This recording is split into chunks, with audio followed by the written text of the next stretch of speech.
సుందర్ పిచాయ్ గారు tech bubble related గా మాట్లాడుతున్న ఈ మాటల్ని జాగ్రత్తగా మనం వినాలి. మన మార్కెట్స్ రియాక్ట్ అవ్వకపోయిండొచ్చు.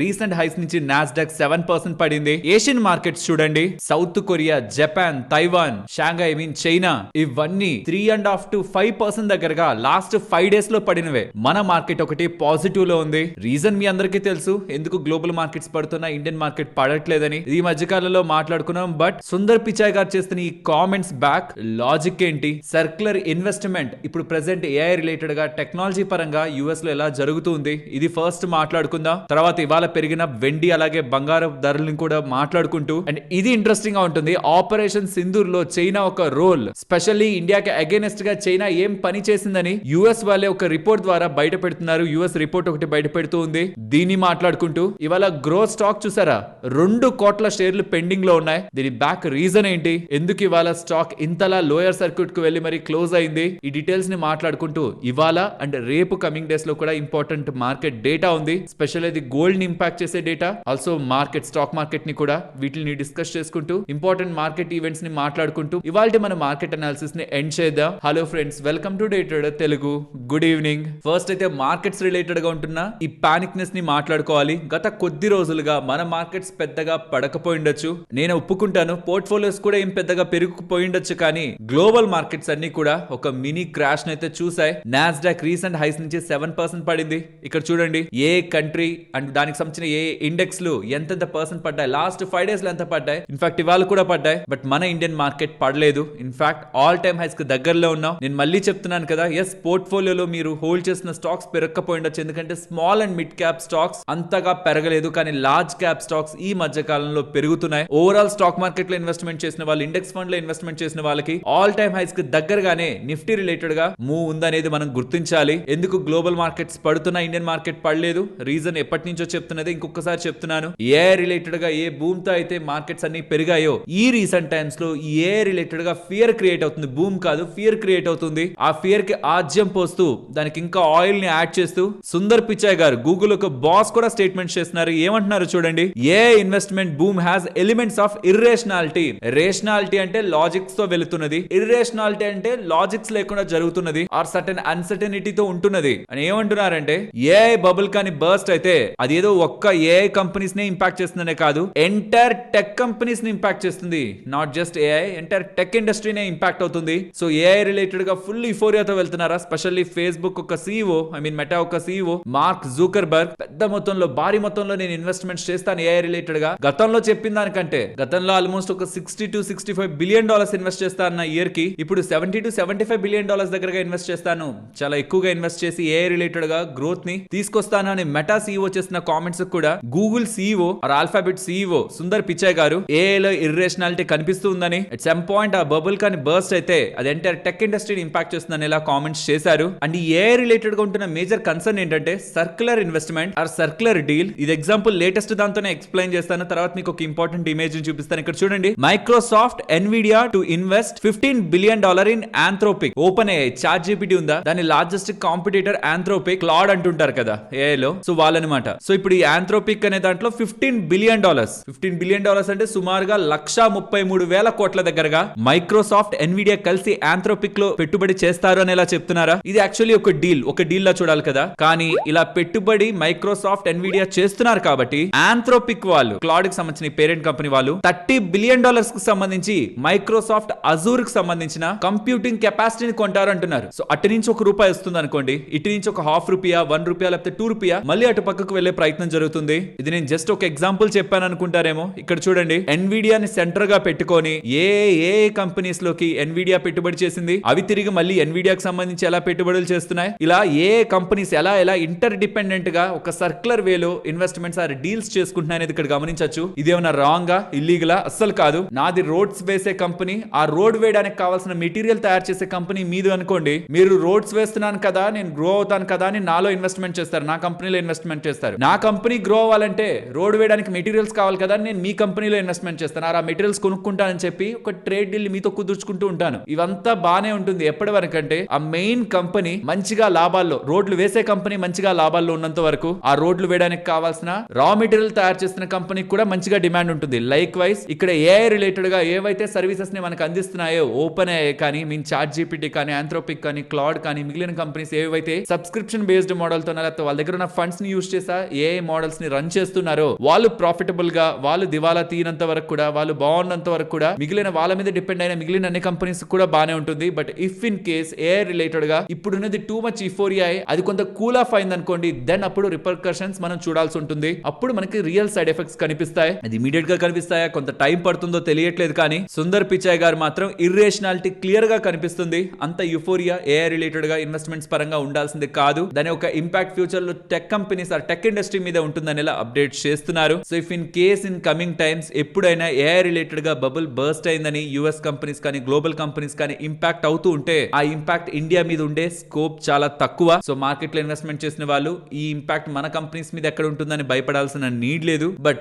లిక్విడిటీ అనేది గ్లోబల్ గా కనెక్టెడ్ కాబట్టి, అంటే ఈ ఎఫ్ఐఎస్ ఫారెన్ వాళ్ళు కూడా ఇండియాలో ఇన్వెస్ట్మెంట్ చేస్తుంటారు. వాళ్ళు ఫారెన్ లో లాస్ అవుతున్నారు అనుకోండి, వాళ్ళు చేసిన ఇన్వెస్ట్మెంట్స్ ఇండియా నుంచి కూడా సెల్ చేయడానికి ప్రయత్నిస్తారు. సో సెల్ ఆఫ్ అంటూ గ్లోబల్ గా వచ్చిందంటే అది ఇండియా నుంచి కూడా ఉంటుంది, ఫారినర్స్ దగ్గర నుంచి, ఎఫ్ఐఎస్ దగ్గర నుంచి. సో అలా టెంపరీగా మార్కెట్స్ లో డిప్ రావచ్చేమో, కానీ ఏఐ రిలేటెడ్ గా మన మార్కెట్ పెరగలేదు కాబట్టి గ్లోబల్ గా కేవలం ఈ ఏఐ కారణంగా సెల్ ఆఫ్ వస్తున్నప్పుడు మార్కెట్ అయితే పార్టిసిపేట్ చేయకూడదు. ఒకవేళ మన మార్కెట్ పార్టిసిపేట్ చేస్తే ఆ సెల్ ఆఫ్ లో అది మనకి మంచి అవకాశం మార్కెట్ పరంగా. ఎందుకంటే రికవరీలో మంది ఇంకా స్ట్రాంగ్ గా పెరుగుతుంది. వాళ్ళు అప్పుడు కన్సాలిడేషన్ లోకి వెళ్తాయి. మల్టిపుల్ మార్కెట్ సైకిల్స్ చూసిన వాళ్ళకి నేను చెప్తున్న లాజిక్ అర్థం అవుతుంది. సో ఈ ఇన్ఫర్మేషన్ ఎప్పుడైతే మీకు ఒకటికి 2 సార్లు మైండ్ లో ఉంటుందో, ఆ డేస్ మీకు కనిపించినప్పుడు, రియల్ గా ఈవెంట్స్ మీకు కళ్ళ ముందు ఉన్నప్పుడు రైట్ డెసిషన్ తీసుకోవడానికి, పానిక్ అవ్వకుండా ఉండడానికి ఈ డేటా, ఇప్పుడు మాట్లాడుకుంటున్న ఈ డేటా అంతా మనకి హెల్ప్ అవుతుంది. నెక్స్ట్ గోల్డ్ అలాగే సిల్వర్. ఇక్కడ మీరు గమనించవచ్చు బంగారం ఎంత పెరిగింది, సుమారుగా 1440 పాయింట్ల దగ్గరగా పెరిగింది. 24 క్యారెట్ల బంగారం 10 గ్రాములకి. అలాగే వెండి 4170 రూపాయల దగ్గరగా ప్రతి కేజీకి ఇవాళ పెరిగింది. ఈ రీసెంట్ టైమ్స్ లో భారీగా ఏం పడిపోలేదు, కానీ అలానే పెరగకుండా కొంతగా కింద పడుతున్న బంగారం, వెండి ధరలు ఇవాళ కొంత స్టెబిలైజ్ అయ్యి కొంత గ్రీన్ గా అయితే మనకు కనిపిస్తున్నాయి. ఈ రీసెంట్ డేస్ లో కంటిన్యూస్ గా రెడ్ గానే మనకు కనిపించాయి. దానికి రీజన్స్ కూడా మీకు తెలుసు. యుఎస్ వాళ్ళు ఇన్ఫ్లేషన్ డేటాని, జాబ్స్ డేటాని చెప్పనన్నారు. సెప్టెంబర్ డేటా వస్తుంది, థర్స్డే వస్తుంది non farm payroll data. October అయితే చెప్పనని చెప్పేశారు. యుఎస్ సిపిఐ ఇన్ఫ్లేషన్ డేటా కూడా చెప్పనని చెప్పేశారు. ఇన్ఫాక్ట్ లేట్ గానే చెప్తారనుకుంటే ఇంకా చెప్పను అనేసరికి ఫెడ్ వాళ్ళు ఈ డేటా మన దగ్గర లేకపోతే ఎలా రేట్ కట్ చేస్తామని, రేట్ కట్ ని ఏమైనా వెనక్కి నెడతారా, రేట్ కట్ చేయరా అని ఒక భయాలే గోల్డ్ అండ్ సిల్వర్ రిలేటెడ్ గా పెరుగుతున్న వాటిని సడన్ గా ప్రాఫిట్ బుకింగ్ కి తీసుకెళ్లి ఒక మంచి కరెక్షన్ లాస్ట్ ఫ్యూ డేస్ లో తీసుకొచ్చే ప్రయత్నం చేశాయి. అది ఫర్దర్ గా కంటిన్యూ అవుతుందా లేదంటే స్టెబిలైజ్ అయ్యి మార్కెట్ లో కొంత కన్సాలిడేషన్, గోల్డ్ అండ్ సిల్వర్ లో కన్సాలిడేషన్ కనిపిస్తుందా చూడాలి. ఈ మధ్య కాలంలో అయితే వన్ డైరెక్షనల్ గా డౌన్ సైడ్ కి బంగారం, వెండి ధరలు అయితే కిందకి వెళ్తూ ఉన్నాయి. ఈవెంట్స్ విషయానికి వస్తే వెనస్డే ఇవాళ నైట్ మనకి యుఎస్ కి సంబంధించిన లాస్ట్ ఫెడ్ మీటింగ్ ఉంటుందా, దాని ఒక మినిట్స్ అప్డేట్ అవుతుంది. సో దట్ వాళ్ళు అసలు ఏం చేయాలనుకుంటున్నారు, కమింగ్ టైమ్స్ లో వాళ్ళ వడ్డీ రేట్లు కానీ, ఇన్ఫ్లేషన్ కానీ ఎలా చూస్తున్నారు, వాళ్ళ ఏదైనా కామెంటరీ ఉంటుంది మనకి బయటకు వస్తుంది. అవి కూడా గోల్డ్ అండ్ సిల్వర్ ప్రైజులను ఇంపాక్ట్ చేస్తూ ఉంటాయి, అగ్రెసివ్ కామెంట్స్ ఉంటున్నప్పుడు. అండ్ మోస్ట్ ఇంపార్టెంట్ అయితే సెప్టెంబర్ కి సంబంధించిన నాన్ ఫార్మ్ పేరోల్ డేటా అది థర్స్డే ఈ పాయింట్స్ లో సాయంత్రం 6-7 ఆ పాయింట్ లో వస్తుంది. సో దట్ ఆ పాయింట్ లో ఉన్న బంగారపు ధరల్ని అది ఇంపాక్ట్ చేస్తుంది. మెయిన్ ఈవెంట్ అయితే మాత్రం బంగారం, వెండి రిలేటెడ్ గా December 10th US fed meeting night 11:45 around update అవుతుంది.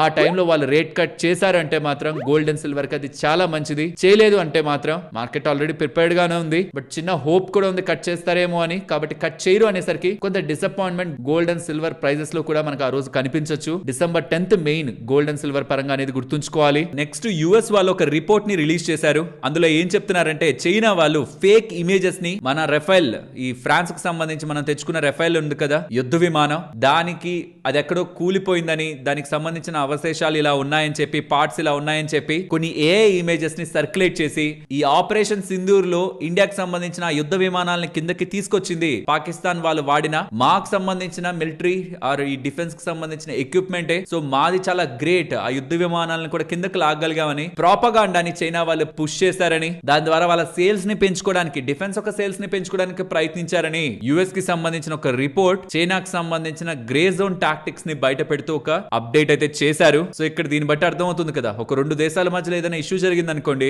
అక్కడ జరిగే ప్రాణ నష్టం, ఆస్తి నష్టం అండ్ ఎంత డబ్బులు వృధాగా పోతుంది అనేది పక్కన పెడితే ఆ దేశాలు ఏ కంట్రీస్ కి సంబంధించిన డిఫెన్స్ సిస్టమ్స్ ని వాడాయి. ఇఫ్ ఇన్ కేస్ ఏ దేశం అయినా స్ట్రాంగ్ గా నిలబడింది అనుకోండి, దెన్ వెంటనే ఆ దేశం ఎవరి డిఫెన్స్ సిస్టమ్స్ ని వాడుంటుందో వాళ్ళకి భారీగా సేల్స్ పెరుగుతాయి ఇతర కంట్రీస్ నుంచి. సో కాబట్టే ఎప్పుడైనా ఏదైనా జరుగుతూ ఉంటే అటు పక్క, సో యుద్ధాన్ని మనం నాట్ జస్ట్ ఆ 2 కంట్రీస్, ఇంకా మల్టిపుల్ కంట్రీస్ ఒక ఆస్పెక్ట్ లో కూడా చూడాలి. ఎందుకు కొన్ని కంట్రీస్ సడన్ గా వెళ్ళి ఇంకొక కంట్రీకి సపోర్ట్ చేస్తాయంటే ఇందుకే. ఇక మన మార్కెట్స్ విషయానికి వస్తే గ్లోబల్ మార్కెట్స్ లో అంత స్ట్రెంత్ ఏం మీకు కనిపించదు, ఉంటే కొంత న్యూట్రల్ గా ఉంటాయి, లేదంటే రెడ్ లో ఉంటాయి. ఇవాళ ఇండియన్ మార్కెట్స్ కొంత బెటర్ గానే మెచ్యూర్డ్ గానే బిహేవ్ చేశాయి. ఐటీ ప్యాక్ స్పెషల్ గా 3% దగ్గరగా ఐటీ సెక్టారే పెరిగింది. ఇండియా యుఎస్ రిలేటెడ్ గా ట్రేడ్ డీల్ అనౌన్స్మెంట్ వస్తుందన్న ఒక హోప్స్ అయితే మార్కెట్ లో స్ట్రాంగ్ గా పెరుగుతున్నట్లు కనిపిస్తూ ఉన్నాయి. నెక్స్ట్ ఫ్యూ డేస్ ఆ అనౌన్స్మెంట్ ని మార్కెట్ ఎక్స్పెక్ట్ చేస్తూ ఉంది. ఇది కూడా one of the reason global markets పడుతున్న ఇండియన్ మార్కెట్స్ పెద్దగా పడకపోవడానికి, along with domestic institutional equity buying. Even నిన్నే చూడండి 728 crore దగ్గరగా ఎఫ్ఐఎస్ సెల్ చేస్తే డిఐఎస్ 6156 crores దగ్గరగా కొన్నారు. హెస్ బ్లాక్ డీల్స్ ఉన్నాయి. దాన్ని ఇంక్లూడ్ చేసుకున్న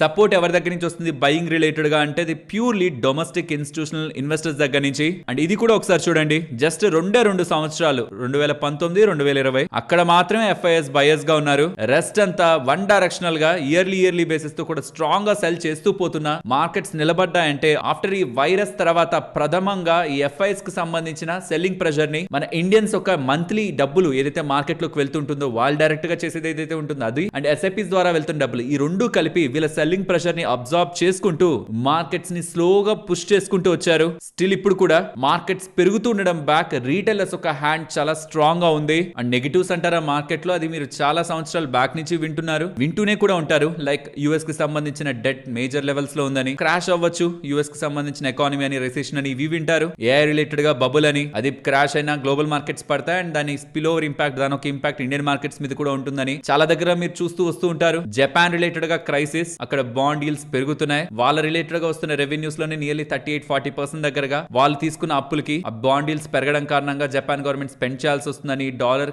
అండ్ క్యారీ ట్రేడ్ రిలేటెడ్ గా ఇంపాక్ట్ అని, ఈ జపాన్ రిలేటెడ్ గా వెళ్లి వేరే కంట్రీస్ లోకి వెళ్ళిన డబ్బులు లిక్విడిటీ రూపంలో మళ్ళీ వెనక్కి వచ్చేస్తూ లిక్విడిటీ డ్రై అవుతుందని, ఇది కూడా గ్లోబల్ మార్కెట్స్ ని ఇంపాక్ట్ చేస్తుందని, ఇవన్నీ కూడా ఆన్ గోయింగ్ గా మార్కెట్ తో పాటు ట్రావెల్ అవుతూ వస్తాయి. ఈ నెగిటివ్స్ అన్ని కూడా ఏదైనా ఒక నెగిటివ్ ఒక టైంలో మెచ్యూర్ అయ్యి ఏదైనా ఇంపాక్ట్ ని చూపించిన ఇండియన్ మార్కెట్స్ మీద ఆ ఇంపాక్ట్ అనేది ఫుల్ స్కేల్ లో చూపించేలా ఇండియన్ మార్కెట్స్ దానికి రిలేట్ అవ్వట్లేదు. బట్ జీరో ఇంపాక్ట్ అంటే అది కూడా కాదని చెప్తున్నాను, కానీ ఇవి మనం నెక్స్ట్ ఫ్యూ ఇయర్స్ పాటు వింటూనే కూడా రావచ్చు. కాబట్టి జస్ట్ మార్కెట్ కి మీరు కొంత టైం వదిలేశారంటే ఇవి మార్కెట్ లో డిజాల్వ్ అయిపోతాయి. ఈ నెగిటివ్స్ ఏవైతే వింటున్నారో మార్కెట్ లో డిజాల్వ్ అయిపోతాయి. అల్టిమేట్ గా market with time with more మెచ్యూరిటీతో, గతంలో ఉన్న దానికంటే మోర్ మెచ్యూరిటీతో ఈవెంట్స్ ని హ్యాండిల్ చేస్తూ గతంలో లాగా 40-50-60% అని కాకుండా మెచ్యూర్ వేలో మార్కెట్ డీల్ చేస్తూ ముందుకు వెళ్తూ ఉంటుంది. కాబట్టి మనం నిజంగా గతంలో అంత కంగారు పడాల్సిన అవసరం మార్కెట్ రిలేటెడ్ గా ప్రెసెంట్ ఉంటున్న ఎన్విరాన్మెంట్ అంత కంగారు పడాల్సిన అవసరం అయితే లేదు. బట్ ఏదైనా అన్సర్టనిటీ ఉంటే మార్కెట్ లో ఇంపాక్ట్ ఉంటుంది. బట్ నేను కొంత టైం ఇస్తే మళ్ళీ మార్కెట్ రికవర్ అవుతుంది. ఇది జస్ట్ మనం మైండ్ లో పెట్టుకుంటే చాలు. ఫ్రెండ్స్, ఇప్పటి వరకు షేర్ చేసిన ఇన్ఫర్మేషన్ మీకు వాల్యుబుల్ గా అనిపించిందా? అనిపిస్తే మన వీడియోని తప్పకుండా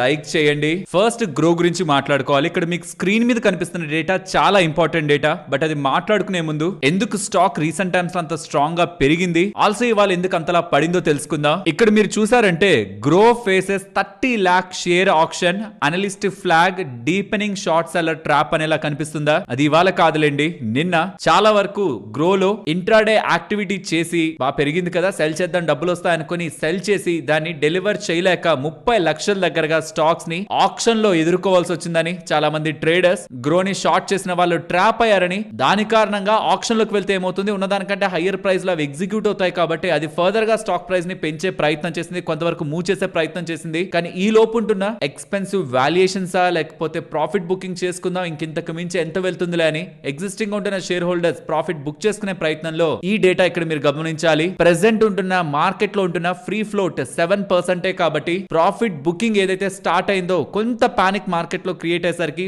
లో ఫ్రీ ఫ్లోట్ కారణంగా ఎలా అయితే పెరిగిందో స్టాక్ ఇప్పటి వరకు అలానే ఇవాళ పడింది. బట్ ఇక్కడ ఇంపార్టెంట్ డేట్ ఇక్కడ కనిపిస్తుందా మీకు, లాక్ ఇన్ అప్ టు అని. ఫస్ట్ ఇదేంటి 1 month లాక్ ఇన్ ఎప్పుడు, 9th డిసెంబర్ నా 1 month లాక్ ఇన్ కంప్లీట్ అవుతుంది. దట్ మీన్ 10th డిసెంబర్ నా ఐ థింక్ 14.2 crore షేర్స్ దగ్గరగా ఎవరైనా అమ్మాలనుకుంటే ఇప్పటి వరకు అమ్మలేని షేర్లన్నీ 14.2 కోట్ల షేర్లు అమ్మలేని షేర్లు లాక్ ఇన్ లో ఉన్నాయి. అవి డిసెంబర్ 10th మార్కెట్ లోకి ఓపెన్ అవుతాయి. ఇఫ్ ఇన్ కేస్ ఆ పాయింట్ కి గ్రో కానీ ఇంకా బాగా పెరిగుండా లేకపోతే ఇంకా మంచి జోన్స్ లో ఉండి ఇక్కడ మనం ప్రాఫిట్ బుక్ చేసుకుందాం అని ఆ 14,20,00,000 షేర్లు ఉంటున్న ఇన్వెస్టర్స్ కానీ భావిస్తే ఆ రోజు కూడా సెల్లింగ్ ప్రెషర్ ఉండొచ్చు. లేదు ఇది ఇంకా మంచి గ్రోత్ కి వెళ్తుంది, ఇది కాదు అసలు సెల్ చేయాల్సిన పాయింట్ అని వాళ్ళు అనుకొని సెల్ చేయకపోతుంటే అదొక first sign Groww stock stabilise అయ్యింది, ఇంకా పెరుగుతుంది అని ఒక కన్ఫర్మేషన్ ఇవ్వడానికి. సో ఎవరెవరైతే గ్రో స్టాక్ ని హోల్డ్ చేస్తున్నారో 2 డేట్స్ ని గుర్తుంచుకోవాలి. ఒకటి November 21st రిజల్ట్స్ వచ్చే డేట్, ఫండమెంటల్ గా స్టాక్ ఎలా మూవ్ అవుతుందని చెప్పేది అదే. తర్వాత బిగ్ ఇన్వెస్టర్స్ ఒక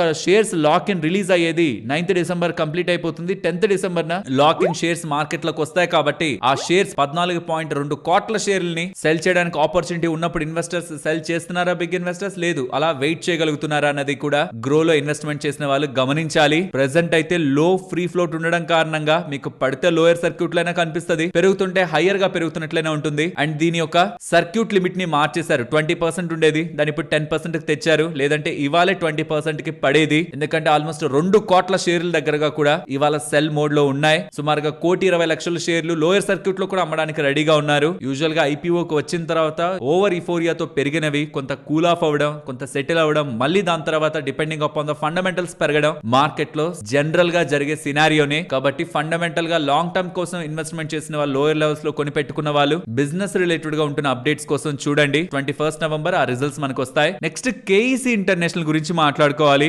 కేఈసీ ఇంటర్నేషనల్ వాళ్ళని పవర్ గ్రిడ్ వాళ్ళు నెక్స్ట్ 9 మంత్స్ వరకు వాళ్ళ రిలేటెడ్ గా టెండర్స్ లో పార్టిసిపేట్ చేయకుండా పక్కన పెట్టారు, బార్ చేశారు. అండ్ దీనికి కేఈసీ ఇంటర్నేషనల్ వాళ్ళు కూడా రెస్పాండ్ అయ్యారు. ఇప్పటి వరకు మేము FY26 లో గెలుచుకున్న ఆర్డర్స్ 17,066 కోట్ల దగ్గరగా ఉన్నాయని, అందులో పవర్ గ్రిడ్ నుంచి వచ్చింది కేవలం 4% ఆర్డర్స్ మాత్రమే అని. గతంలో ఇంకా ఎక్కువ ఉండేది పవర్ గ్రిడ్ నుంచి, కానీ ఇప్పుడు చాలా తక్కువ ఉందని. ఇంకా మేము అన్ఎగ్జిక్యూటెడ్ గా ఉంటున్న ఆర్డర్ బుక్ లో కూడా పవర్ గ్రిడ్ రిలేటెడ్ గా ఉంటున్నది 15% షేరే అని. పవర్ గ్రిడ్ రిలేటెడ్ గా ఇంపాక్ట్, మెటీరియల్ ఇంపాక్ట్ స్ట్రాంగ్ గా కంపెనీ మీదే ఉండదు. ఈవెన్ దీని రిలేటెడ్ గా ఆప్షన్స్ ని కూడా చూస్తున్నా. మేము చెప్పిన ఆర్డర్ ఇంటేక్ టార్గెట్ ని కూడా మేము కాన్ఫిడెంట్ గా అచీవ్ అవుతాం అనేలా కేఈసీ ఇంటర్నేషనల్ వాళ్ళు చెప్తూ ఉన్నారు. బట్ స్టిల్ పవర్ గ్రిడ్ ఒకప్పుడు స్ట్రాంగ్ గా వీళ్ళకి ఆర్డర్స్ ఇచ్చేవాళ్ళు, అండ్ ప్రెసెంట్ కూడా వీళ్ళు ఏం ఇంపాక్ట్ లేదంటున్నా. ఇన్ ద ఫ్యూచర్ మిగతా వాళ్ళ రిలేటెడ్ గా కూడా ఇలాంటి కన్సర్న్స్ ఏమైనా వస్తాయేమో అని స్టాక్ ఇవాళ 9% దగ్గరగా పడింది. And from December 2024 highs stock 43% దగ్గరగా పడింది. నెక్స్ట్ మహానగర్ గ్యాస్ గురించి మాట్లాడుకోవాలి. ఇక్కడ మీరు గమనించారంటే వీళ్ళ రిలేటెడ్ గా స్పెషల్లీ గెయిల్ రిలేటెడ్ గా, గ్యాస్ కంపెనీ గెయిల్ రిలేటెడ్ గా ఉంటున్న పైప్ అనేది, గ్యాస్ ని సప్లై చేస్తున్న పైప్ అనేది డ్యామేజ్ అయిందని, దాని కారణంగా సప్లై అనేది ముంబైలో ఇంపాక్ట్ అయ్యిందని, ముంబై తానే నావీ ముంబైలో ఇంపాక్ట్ అయిందని, కానీ దాన్ని వీళ్ళు ఫిక్స్ చేశారని, అండ్ దాని రిలేటెడ్ గా ఉంటున్న కన్స్యూమర్స్ లైక్ సిఎన్జి పంప్స్ కూడా ఆల్రెడీ వాళ్ళ గ్యాస్ సప్లై బ్యాక్ అయిందని. బట్ గ్యాస్ ఫ్యాక్టరీస్ కోసం, బిజినెస్ కోసం సప్లై చేయాల్సిన దాని పరంగా అయితే వీళ్ళు ప్రెసెంట్ వర్క్ చేస్తున్నారని, అది త్వరలోనే ఫిక్స్ చేస్తారని. వేరే కంపెనీ ప్రాపర్ గా చూసుకోకుండా వర్క్ చేయడం కారణంగా యాక్సిడెంటల్ గా పైప్స్ అనేటివి డ్యామేజ్ అయ్యాయని, అండ్ కస్టమర్స్ ఇంపాక్ట్ అయ్యారు, కానీ దాన్ని మేము with in the time fix చేస్తామనేలా మహానగర్ గ్యాస్ వాళ్ళైతే చెప్తున్నారు. మహానగర్ గ్యాస్ వాళ్ళ మేజర్ బిజినెస్ అంతా ఈ జోన్ లోనే, ముంబై తానే నావీ ముంబై ఈ జోన్స్ లోనే ఉంటుంది. అక్కడ పైప్స్ డ్యామేజ్ అవడం కారణంగా, గెయిల్ నుంచి వస్తున్న పైప్, గ్యాస్ పైప్ డ్యామేజ్ అవడం కారణంగా వాళ్ళ బిజినెస్ ఇంపాక్ట్ అయింది. చాలా వరకు సప్లై చేయాల్సిన గ్యాస్ ని ప్రెసెంట్ సప్లై చేస్తున్నారట ఫ్యాక్టరీస్ అండ్ బిజినెస్ లకు మాత్రం. కొంత టైం వెయిట్ చేస్తే వాటిని కూడా ఫిక్స్ చేస్తామన్నారు. బట్ సడన్ గా ఇలా గ్యాస్ రిలేటెడ్ గా వీళ్ళ సప్లై పైప్స్ ఇబ్బంది పడ్డాయనేసరికి స్టాక్ ఇవాళ ఫాల్ అయింది. నెక్స్ట్ సమ్మాన్ క్యాపిటల్ గురించి మాట్లాడుకోవాలి. సమ్మాన్ క్యాపిటల్ ఇవాళ 14% దగ్గరగా పడింది. దీనికి ప్రధానమైన కారణం గతంలో ఉంటున్న ఇంకొక పేరు, ఇండియా బుల్స్ హౌసింగ్ ఫైనాన్స్. ఈ పేరు వినే ఉంటారు. ఒకప్పుడు ఇన్వెస్టర్స్ ని చాలా ఇంపాక్ట్ చేసిన స్టాక్ ఇది. తర్వాత మేనేజ్మెంట్ మారింది, మొత్తం బోర్డ్ అంతా మారిపోయింది, కొత్త పేరు, కొత్త బిజినెస్, స్ట్రాంగ్ గానే రీసెంట్ టైమ్స్ లో పర్ఫార్మెన్స్ ని డెలివర్ చేస్తున్నారు. కానీ గతంలో జరిగిన ఇష్యూస్ ని సెబీ వాళ్ళు హైలైట్ చేస్తూ సుప్రీం కోర్టుకు అయితే వెళ్లారు. ఈవెన్ ఎన్ఫోర్స్మెంట్ డైరెక్టరేట్ వాళ్ళు కూడా, ఈడీ వాళ్ళు కూడా గతంలో India bulls housing finance related గా జరిగిన ఇష్యూస్ పైన ఇన్వెస్టిగేషన్ చేయాల్సిన అవసరం ఉందని, సిబిఐ వాళ్ళు దాని మీద ఎఫ్ఐఆర్ ఫైల్ చేయాలని, ఫర్దర్ గా ఇన్వెస్టిగేట్ చేయాలనేలా సుప్రీం కోర్టుకు వెళ్తే, సుప్రీం కోర్టు వాళ్ళు ఇవాళ జరిగిన సమావేశంలో ఎందుకు మీరు ఫ్రెండ్లీ అప్రోచ్ ని ఫాలో అయ్యారని సిబిఐ వాళ్ళని క్వశ్చన్ చేస్తూ, ఎందుకు మీరు అంత ఈజీగా వదిలేశారు, ముందు మీరు వెళ్లి ఎఫ్ఐఆర్ ని ఫైల్ చేయండి, ఇన్వెస్టిగేషన్ చేయండి. మినిస్ట్రీ ఆఫ్ కార్పొరేట్ అఫైర్స్ వాళ్ళు చెప్తున్నది, సెబీ వాళ్ళు చెప్తున్నది, ఎన్ఫోర్స్మెంట్ డైరెక్టరేట్ వాళ్ళు చెప్తున్న దాని మీద ఇన్వెస్టిగేషన్ చేయండి అని చెప్తూ ఈవెన్ సెబీ వాళ్ళని కూడా తప్పుపట్టారు. ఎన్ఫోర్స్మెంట్ డైరెక్టరేట్ వాళ్ళు మిమ్మల్ని కలిసి మీటింగ్ పెట్టుకుందాం, దీని మీద డిస్కస్ చేద్దాం అన్నప్పుడు ఎందుకు మీరు అటెండ్ అవ్వలేదు, ఎందుకు డబుల్ స్టాండర్డ్స్ ని ఫాలో అవుతున్నారని సెబీ రిలేటెడ్ గా కూడా చెప్తూ, నెక్స్ట్ 17వ తేదీ, డిసెంబర్ 17వ తేదీ నెక్స్ట్ హియరింగ్ ఉంది. ఈ లోపు అందరూ కలిసి దీని మీద ఇన్వెస్టిగేషన్ చేసి దీని మీద ఏం అప్డేట్స్ చేస్తారో చేయండి, బట్ కేసును మాత్రం సీరియస్ గా తీసుకోండి అని సుప్రీం కోర్టు వాళ్ళు సిబిఐకి, ఎన్ఫోర్స్మెంట్ డైరెక్టరేట్ కి, సెబీ వాళ్ళకి అందరికి అప్డేట్స్ చేస్తూ ఉండడం. ఏం అప్డేట్స్ ఉండబోతాయి నెక్స్ట్, అసలు దీని రిలేటెడ్ ఎటువంటి యాక్షన్ తీసుకుంటారని మార్కెట్ లో ఉంటున్న భయాందోళనలతో స్టాక్ ఇవాళ ఇంతలా పడింది. అండ్ దీని రిలేటెడ్ గా సమాన్ క్యాపిటల్ రిలేటెడ్ గా ఉన్న అడ్వకేట్ ఉంటారు కదా, తను దీని రిలేటెడ్ గా మాట్లాడుతూ, ఈ కంపెనీ ఎవరికి డబ్బులు అప్పుగా లేదు, అసలు ఏ కేసు దీని రిలేటెడ్ గా పెండింగ్ లో లేదు, గతంలో జరిగిన ఇష్యూస్ ని మళ్ళీ తిరగదోడుతున్నారు, కానీ ఇది ఎటువంటి ఇంపాక్ట్ కంపెనీ పరంగా చూపించదని చెప్పారు. వెరస్ కంపెనీ కూడా దీని మీద రెస్పాండ్ అయింది. మేము ప్రొఫెషనల్ గా రన్ చేయబడుతున్న కంపెనీ, ప్రమోటర్ దీనికి 4.5 లక్షల పబ్లిక్ షేర్ హోల్డర్స్ ఉన్నారు. లార్జెస్ట్ షేర్ హోల్డర్స్ గా ఎల్ఐసి అండ్ బ్లాక్ రాక్ వాళ్ళు ఉన్నారు. అండ్ ఎవరి మీద అయితే ఇప్పుడు ఇష్యూస్ తో, ఆరోపణలతో ఉన్నాయో, సమీర్ గెహ్లత్ ఎప్పుడో 2022లోనే ఎగ్జిట్ అయిపోయారు. తనకి 0 షేర్స్, అసలు దాని మీద సంబంధమే లేదు ఈ కంపెనీ మీద తనకి. గతంలో ఉన్న అన్ని అలిగేషన్స్ ని అంతకు ముందు ఉంటున్న ఇన్వెస్టిగేషన్ ఏజెన్సీస్ అన్ని ఎగ్జామిన్ మేము చేశాయని, తర్వాతే వీళ్ళు బిజినెస్ ని చేసుకుంటున్నారని, ఈవెన్ సుప్రీంకోర్టు వాళ్ళు కూడా ఇన్వెస్టిగేషన్ చేయమంటున్నారే కానీ మేము తప్పు చేసాం లేకపోతే ఇలా చేయండి అలా చేయండి అని కూడా కాదని. సో కాబట్టి వీళ్ళ రిలేటెడ్ గా ఎటువంటి ఇష్యూ లేదనేలా సమ్మాన్ క్యాపిటల్ వాళ్ళు అప్డేట్స్ అయితే చేస్తున్నారు. లెట్స్ సీ December 17th ఎలాంటి అప్డేట్ ఉంటుందని. బట్ ఈ లోపు అయితే స్టాక్ రిలేటెడ్ గా ఏం జరుగుతుందని ఒక భయాందోళనలు అయితే ఉంటాయి. ఏం జరగదు, అక్కడ ఏం అంత మెరిట్ లేదు అనుకుంటే ఇట్స్ ఎ బెస్ట్ వన్. లేదు ఇంకేదైనా రూట్ లో మళ్ళీ ఈ కంపెనీని ఇంపాక్ట్ చేయాలనుకుంటే మాత్రం share holders some time suffering అయితే ఫేస్ చేయాల్సి ఉంటుంది. కాబట్టి December 17th ఎటువంటి కంక్లూజన్స్ వస్తాయి, ఇన్ఫాక్ట్ కంక్లూజన్ వచ్చే ఛాన్సెస్ కూడా తక్కువే. దీని అలా పొడిగించుకుంటూ పోయే ఛాన్సెస్ కూడా ఉంటాయి. But at least in the primary level ఎలాంటి అప్డేట్ ఉంటుందనే దాన్ని బట్టి స్టాక్ ఆ టైంలో ఈ రోజు ఎలా అయితే వోల్టైల్ గా రియాక్ట్ అయిందో రియాక్ట్ అవుతుంది. December 17th షేర్ హోల్డర్స్ గుర్తుంచుకోవాలి. ఫ్రెండ్స్, ఇప్పుడు మాట్లాడుకునే డేటా మీకు ఇంపార్టెంట్ అనే అనిపించిందా? అనిపిస్తే మన వీడియోని లైక్ చేస్తూ పెడుతున్న ఎఫర్ట్స్ ని ఎంకరేజ్ చేయండి. ఇక్కడ నుంచి కొంత టైం బిఫోర్ జియో వాళ్ళు 18 నుంచి 25 ఇయర్స్ ఉంటున్న వాళ్ళకి మాత్రమే జెమినై సబ్స్క్రిప్షన్ ని ఫ్రీగా ఇచ్చారా. 35,000కి సంబంధించిన సబ్స్క్రిప్షన్ అంటూ గతంలో చెప్పారు కదా. ఇప్పుడు అలాంటి ఏజ్ రిస్ట్రిక్షన్స్ ఏమీ లేకుండా ప్రతి ఒక్కరికి ఈ జెమినై మోడల్ ని, ఇప్పుడు కొత్తగా లేటెస్ట్ జెమినై 3 మోడల్ వచ్చింది, అది రావడం ఏఐ లో టాప్ కు వెళ్ళిపోయింది. ఇలాంటి ప్రో మోడల్ ని నాట్ జస్ట్ ఏఐ, ఆ ఏఐ తో పాటు 2 TB ఆఫ్ క్లౌడ్ స్టోరేజ్ అదనంగా అందిస్తూ 18 నెలల పాటు ఈ జెమినై కానీ ఆ 2 TB ఒక క్లౌడ్ సబ్స్క్రిప్షన్ ని కానీ జియోకి సంబంధించిన అన్లిమిటెడ్ 5G సబ్స్క్రైబర్స్ పొందొచ్చని, ఇది ఇప్పుడు ఏజ్ రిస్ట్రిక్షన్ లేకుండా ప్రతి ఒక్కరూ అవైల్ చేసుకోవచ్చు అనేలా జియో వాళ్ళు అప్డేట్ చేస్తున్నారు. నెక్స్ట్ బయోకాన్ గురించి మాట్లాడుకోవాలి. సిటీ వాళ్ళు బయోకాన్ రిలేటెడ్ గా ఒక డబుల్ డౌన్ గ్రేడ్ అయితే ఇచ్చారు. వాళ్ళు ఏం చెప్తున్నారంటే వాళ్ళ రిలేటెడ్ గా టార్గెట్ ని గతంలో ఉంచుకున్న 430 టార్గెట్ ని 360 కట్ చేస్తూ ఎందుకు ఈ డెసిషన్ తీసుకోవాల్సి వచ్చిందని చెప్తుండడానికి ప్రధానమైన కారణం యుఎస్ లో ఈ బయోసిమిలర్స్ ఒక డ్రగ్ ప్రైజెస్ అనేవి తగ్గుతూ ఉన్నాయని, అండ్ వీళ్ళ రిలేటెడ్ గా ఫర్దర్ మాలిక్యూల్స్ ఒక పైప్ లైన్ అంటే కమింగ్ టైమ్స్ లో తీసుకొచ్చే డ్రగ్స్ ఆల్రెడీ సేమ్ సెగ్మెంట్ లో చాలా మంది ఇతరులు కూడా వర్క్ చేస్తున్నారు. కాబట్టి ఈ కాంపిటేటివ్నెస్ కారణంగా నెక్స్ట్ వచ్చే మాలిక్యూల్స్ కూడా ప్రైజింగ్ కంఫర్ట్ వీళ్ళకి ఉండదని, అండ్ రీసెంట్ గా యుఎస్ వాళ్ళు FDA గైడ్ లైన్స్ ని కూడా యూజ్ చేస్తుండడం ఇంకా చాలా మంది బయోసిమిలర్స్ తో వీళ్ళ సేమ్ డ్రగ్ పైప్ లైన్స్ తో మార్కెట్ లోకి యుఎస్ మార్కెట్ లోకి వస్తారు. కాబట్టి ఖచ్చితంగా వీళ్ళ మార్జిన్స్ ఇంపాక్ట్ అవుతాయని వాళ్ళు భావిస్తూ వీళ్ళ బయోసిమిలర్ బిజినెస్ రిలేటెడ్ గా గతంలో ఇచ్చిన 20 టైమ్స్ వాల్యుయేషన్ ని 14 టైమ్స్ కి కట్ చేశారు. అండ్ జనరిక్ బిజినెస్ పరంగా ఉన్న 16 టైమ్స్ వాల్యుయేషన్ ని 14 టైమ్స్ ఎబిటా లెవెల్స్ కి కట్ చేస్తూ సింజిన్ వీళ్ళ రీసెర్చ్ పరంగా మాత్రం same 25 times of EBITDA valuations ని మెయింటైన్ చేశారు. సో ఓవరాల్ ప్రెసెంట్ ఉంటున్న ప్రైసింగ్ వీళ్ళు మెయింటైన్ చేయలేరు, మార్జిన్స్ ఇంపాక్ట్ అవుతాయి, బిజినెస్ ఇంపాక్ట్ అవుతుంది. కాబట్టి వాల్యుయేషన్స్ ఇంత ఉండాల్సిన అవసరం లేదు. కాబట్టి మేము సెల్ చెప్తున్నాం అనే బయోకాన్ పరంగా వాళ్ళ అభిప్రాయాన్ని వ్యక్తం చేస్తుండడమే ఇవాళ స్టాక్ సెల్లింగ్ ప్రెజర్ కి ప్రధానమైన కారణం. ఫ్రెండ్స్, ఇన్ఫోసిస్ షేర్స్ మీ దగ్గర ఉంటే నవంబర్ 20 నుంచి 26వ తేదీ వరకు మీరు బైబ్యాక్ లో పార్టిసిపేట్ చేయొచ్చు. ఏంటి పార్టిసిపేట్ చేయడం అంటే, కంపెనీకి అంటే డైరెక్ట్ గా ఇన్ఫోసిస్ కి మీ దగ్గర ఉంటున్న షేర్స్ లో నచ్చిన అన్ని షేర్లని 1800 రూపీస్ లెక్కన మీరు ఇచ్చేయచ్చు, అమ్మచ్చు. మరి అన్ని షేర్లని కంపెనీ తీసేసుకుంటుందా 1800 రూపీస్ పర్ లెక్కన అంటే? అలా తీసుకోదు. ఎందుకంటే టోటల్ గా బైబ్యాక్ 18,000 కోట్లకి, దానికి తగ్గట్టు అందరి దగ్గర నుంచి కొన్ని షేర్లు మాత్రమే తీసుకుంటుంది. సో దానికి starting date November 20, ending date November 26, settlement అయ్యే డేట్ అంటే డబ్బులు వచ్చే date December 3rd, but record date November 14th. November 14th నాటికి డీమ్యాట్ అకౌంట్ లో మీ దగ్గర ఏ షేర్లు అయితే ఉంటాయో అవే మీరు బైబ్యాక్ లో ఇవ్వడానికి ఎలిజిబుల్ అవుతారు. సో దీనికి entitlement ratio, retail entitlement ratio 18.18 దగ్గరగా ఉంది. యాక్సెప్టెన్స్ రేషియో 45 to 50% దగ్గరగా ఉంది. సో కొంచెం మంచి అవకాశమే ఉంది. ఎవరైనా బైబ్యాక్ లో పార్టిసిపేట్ చేసి ఎగ్జిట్ అవ్వాలనుకుంటున్నా సర్టైన్ షేర్స్ ని ఎగ్జిట్ అవ్వచ్చు. దీనికి టాక్సేషన్ డిఫరెంట్ గా ఉంటుంది. దాన్ని డీటెయిల్డ్ గా ఎక్స్ప్లెయిన్ చేస్తూ నేను కామెంట్ సెక్షన్ లో పెడతాను చూడండి. అది కూడా మనం మాట్లాడుకుంటే అది ఇంకొంచెం డీటెయిల్డ్ గా చెప్పుకుంటూ వెళ్తే టైం ఎక్కువ అయిపోతుంది. నాకు తెలిసి బైబ్యాక్ లో పార్టిసిపేట్ చేసే వాళ్ళు తక్కువ ఉంటారని అనుకుంటున్నాను. లేదు, మీరు ఇలాంటి బైబ్యాక్స్ లో పార్టిసిపేట్ చేస్తున్నారు, టాక్సేషన్ డీటెయిల్డ్ గా మాట్లాడుకుందాం అంటే కమింగ్ వీడియోస్ లో నేను మీకు అది ఎక్స్ప్లెయిన్ చేస్తాను. సో ఇన్ఫోసిస్ షేర్ హోల్డర్స్, ఈ డేట్స్ మీకు స్క్రీన్ మీద ఉంటున్న డేట్స్ మీకు హెల్ప్ అవుతాయి. నెక్స్ట్, హైదరాబాద్ లో ఉంటున్న పెద్ద పెద్ద బిర్యానీ సెంటర్స్ ఉంటాయి కదా, పిస్తా హౌస్, మెఫిల్, షాగ్ హౌస్, వాటి రిలేటెడ్ గా ఇన్కమ్ ట్యాక్స్ వాళ్ళు సోదాలు చేస్తున్నారని, వాళ్ళు ప్రాపర్ గా ట్యాక్స్ పే చేస్తున్నారా లేదా అనేది వెరిఫై చేసి వాళ్ళ ఫైనాన్షియల్ పిక్చర్ కి, వాళ్ళ ఇన్కమ్ ట్యాక్స్ ఫైలింగ్స్ కి సంబంధం ఉందా లేదా అని ఇన్వెస్టిగేషన్స్ జరుగుతున్నట్లయితే కనిపిస్తుంది. బట్ నేను గతంలో కొన్నిసార్లు కొందరు దగ్గర నుంచి విన్న మాట ఏంటంటే, కొన్ని పెద్ద పెద్ద బిర్యానీ హౌసెస్ అన్ని కూడా ఈవెన్ ఇదని కాదు వేరేటివి కూడా కేవలం క్యాష్ ని మాత్రమే యాక్సెప్ట్ చేస్తాయి. యూపీఐ ని, డిజిటల్ పేమెంట్స్ ని యాక్సెప్ట్ చేయవు. ఇంకా బలవంతం చేస్తే తప్పించి యాక్సెప్ట్ చేయరు. క్యాష్ ఏ తీసుకుంటారని ఎలా చెప్తున్నారు. మేబీ వాళ్ళు యూపీఐ రిలేటెడ్ గా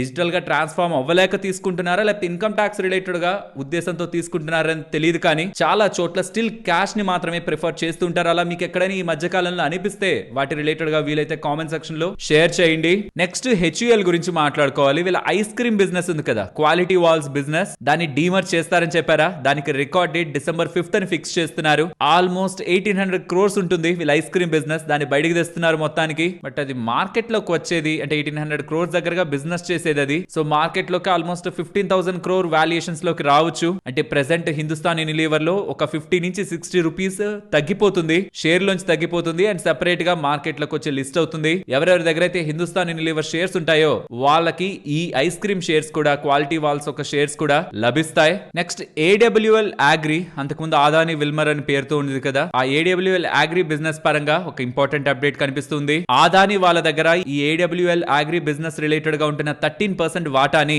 విల్మర్ వాళ్ళకి అమ్మారని, అలా అమ్మిన తర్వాత ఇంకా ఫర్దర్ గా ఆదాని వాళ్ళ దగ్గర 7% దగ్గరగా వాటా ఉందని కంపెనీ పరంగా, వెరాస్ విల్మర్ వాళ్ళ దగ్గర 56.94% వాటా ఉంటున్నట్టని అప్డేట్స్ చేస్తున్నారు. లెన్సీ అని కనిపిస్తుంది, విల్మర్ అంటున్నారంటే అది విల్మర్ కి సంబంధించిన కంపెనీయే. సో స్లోగా ఆదాని వాళ్ళ దగ్గర నుంచి విల్మర్ గ్రూప్ కి ఆదాని విల్మర్ ఆరి ప్రెసెంట్ ఉంటున్న ఏడబ్ల్యూఎల్ అగ్రి బిజినెస్ షిఫ్ట్ అవుతూ ఉంది. నెక్స్ట్ సిటీ వాళ్ళు 361 రిలేటెడ్ గా ఒక ఇంపార్టెంట్ అప్డేట్ చేస్తూ ఇక్కడ నుంచి స్టాక్ 50% పెరుగుతుందని ఎలా చెప్తూ ఉన్నారు. ఏం చెప్తున్నారు వాళ్ళ రిలేటెడ్ గా ఇంపార్టెంట్ డేటాను ఎలా షేర్ చేస్తున్నారంటే, ప్రైమరీ మార్కెట్స్ లో ఉంటున్న మొమెంటం, కరెంట్ ఉంటున్న మొమెంటం కారణంగా వీళ్ళకి కమింగ్ టైమ్స్ లో మంచి బిజినెస్ జరుగుతుందని, ఇప్పుడుంటున్న నెంబర్స్ కాదు కమింగ్ టైమ్స్ లో వస్తున్న నెక్స్ట్ నెంబర్స్ Q3 కానీ అండ్ H2 లో second half of this financial year లో ఉంటున్న నెంబర్స్ సర్ప్రైజ్ చేస్తాయి మార్కెట్ అని. Carry income and transactional revenue కూడా రోబస్ట్ గా వీళ్ళు నమోదు చేస్తారని, అండ్ వాల్యుయేషన్స్ కూడా కంఫర్ట్ గా ఉన్నాయి. 28 times FY27 EPS కి అడ్జస్టెడ్ గానే ఉన్నాయి కాబట్టి ఇక్కడ నుంచి బాగా పెరిగే అవకాశం ఉంది. సుమారుగా 50% పెరిగే అవకాశం ఉందని 1615 రూపాయల టార్గెట్ 361 రిలేటెడ్ గా వీళ్ళు ఇవ్వడం జరిగింది. నెక్స్ట్ క్యామ్స్ గురించి మాట్లాడుకోవాలి. క్యామ్స్ వాళ్ళు ఒక్కొక్క స్టాక్ ని 5 స్టాక్స్ గా డివైడ్ చేయబోతున్నారు కదా, స్టాక్ స్ప్లిట్ అయితే చేయబోతున్నారు కదా, దానికి వాళ్ళు రికార్డ్ డేట్ గా December 5th అని పెడుతున్నారు. అంటే ఎవరెవరి దగ్గర అయితే December 5th నాటికి డిమాట్ అకౌంట్ లో షేర్లు ఉంటాయో ఒక్కొక్క షేర్ 5 షేర్లుగా మారుతుంది, స్టాక్ కూడా 5తో డివైడ్ అయిపోతుంది. సో మీకు డబ్బుల పరంగా ఏ ఇంపాక్ట్ ఉండదు, కానీ స్టాక్ ఒక ధర చిన్నదవుతుంది కాబట్టి యూజువల్ గా రీటైలర్స్ ఎక్కువగా కొంటారనే మార్కెట్ ఒపీనియన్ తో స్టాక్ స్ప్లిట్ అప్పుడు, బోనస్ అప్పుడు స్టాక్స్ కొంత పాజిటివ్ గా రియాక్ట్ అవుతూ ఉంటాయి. Next BV S10 Sindhu vehicles ఉంటాయి కదా, ఇక్కడ మీకు స్క్రీన్ ముందు పెడుతున్నాను. ఈ వెహికల్స్ ని తయారు చేయడానికి L&T వాళ్ళకి అండ్ BAE సిస్టమ్స్ వాళ్ళకి ఇండియన్ ఆర్మీ దగ్గర నుంచి కాంట్రాక్ట్ లభించిందని అప్డేట్స్ అయితే కనిపిస్తూ ఉన్నాయి. ఈ సెగ్మెంట్ లో ఆర్డర్ రావడం వీళ్ళకి ఇదే first time. So important order from the army side నుంచి వీళ్ళకి. నెక్స్ట్ ఆజాద్ ఇంజనీరింగ్ వాళ్ళు, ప్రాట్ అండ్ విట్నీ వాళ్ళు ఉన్నారు కదా, వాళ్ళతో మాస్టర్ అగ్రిమెంట్ ని కుదుర్చుకున్నారు. ఎయిర్ క్రాఫ్ట్స్ రిలేటెడ్ గా ఇంజన్ ఉంటుంది కదా, ఆ ఇంజన్ రిలేటెడ్ గా క్రిటికల్ కాంపోనెంట్స్ ని సప్లై చేయడానికి వీళ్ళు ఈ డీల్ వాళ్ళతో కుదుర్చుకున్నట్టు అప్డేట్స్ అయితే చేస్తూ ఉండడం స్టాక్ ఇవాళ కొంత పెరిగింది. Knowledge marine and engineering works వాళ్ళకి 384 crore 33 lakhs విలువ చేసే green tug order Visakhapatnam port వాళ్ళ దగ్గర నుంచి లభించిందని అప్డేట్ చేస్తున్నారు. కాన్కార్డ్ కంట్రోల్ వాళ్ళకి ఇండియన్ రైల్వేస్ దగ్గర నుంచి 19 crore 17 lakhs విలువ చేసే order wireless control systems related గా లభించిందని, నెక్స్ట్ 7 months లో ఇది ఎగ్జిక్యూట్ చేయబోతున్నారని ఇలా చెప్తున్నారు. ఆదాని ఎనర్జీ సొల్యూషన్స్ వాళ్ళు ఉన్నారా, వాళ్ళకి 2500 మెగావాట్ HVDC ప్రాజెక్ట్ గుజరాత్ లో లభించిందని ఇంపార్టెంట్ అప్డేట్ వీళ్ళు ఎక్స్చేంజెస్ కి చేశారు. నెక్స్ట్ ఐనాక్స్ విండ్ గురించి మాట్లాడుకోవాలి. వీళ్ళు KP ఎనర్జీ వాళ్ళు ఉన్నారా, వీళ్ళిద్దరు కలిసి ఒక MOU లోకి వెళ్లి 2.5 gigawatt విండ్ ప్రాజెక్ట్స్ ని అక్రాస్ ద ఇండియా డెవలప్ చేయబోతున్నారని అప్డేట్ అయితే చేశారు. సో ఐనాక్స్ విండ్ రిలేటెడ్ గా ఈ కావాల్సిన ఇన్ఫ్రాస్ట్రక్చర్ అంతటిని తీసుకొని KP ఎనర్జీ వాళ్ళు వాటిని సెటప్ చేసి ప్రాపర్ గా ఎగ్జిక్యూట్ చేయబోతున్నారని అప్డేట్స్ అయితే కనిపిస్తూ ఉన్నాయి. నెక్స్ట్ వారే ఎనర్జీస్ రిలేటెడ్ గా మల్టిపుల్ టీమ్స్ తో 25 టీమ్స్ తో చాలా చోట్ల వీళ్ళ మీద IT రైడ్స్ అయితే జరిగాయని అప్డేట్స్ అయితే ఫస్ట్ మనకి సర్ఫేస్ అయ్యాయి. అండ్ దాని రిలేటెడ్ గా వారే ఎనర్జీస్ వాళ్ళు కూడా మార్కెట్ క్లోజ్ అయ్యాక క్లారిఫికేషన్ ని కూడా ఇచ్చారు. ఎస్, వీళ్ళ ఆఫీసెస్ కి IT అఫీషియల్స్ వచ్చి ఇన్వెస్టిగేషన్ అయితే చేస్తున్నారని, కంపెనీ సహకరిస్తుందని అయితే చెప్తున్నారు. దీంతోనే స్టాక్ ఇవాళ పడింది, బట్ లేటర్ కొంత రికవరీ అయింది. ఆ నెగిటివ్ కొంత రికవర్ అయింది, బట్ స్టిల్ ఇవాళ నెగిటివ్ లోనే ఎండ్ అయింది. చూద్దాం అఫీషియల్ గా ఈ IT రైట్స్ ఒక కంక్లూజన్ ఎలా ఉంటుంది ఫ్రమ్ IT డిపార్ట్మెంట్ అని. కానీ ప్రాబ్లం ఏంటంటే IT రైడ్లు జరిగాయనే అప్డేట్స్ వస్తాయి, కానీ మా రైడ్ కంప్లీట్ అయింది, ఏం ఇష్యూస్ లేవని క్లారిఫికేషన్ మనకి ఇన్కమ్ ట్యాక్స్ డిపార్ట్మెంట్ నుంచి రాదు. ఏమి లేకపోవడమే మార్కెట్ అర్థం చేసుకుంటుంది, ఓకే ఏం నెగిటివ్ లేదని. సరే మరి నేను ఉండనా, మరొక ఇంట్రెస్టింగ్ వీడియోతో నేను మళ్ళీ మీ ముందుకు వస్తాను. అంతవరకు టేక్ కేర్, జై హింద్.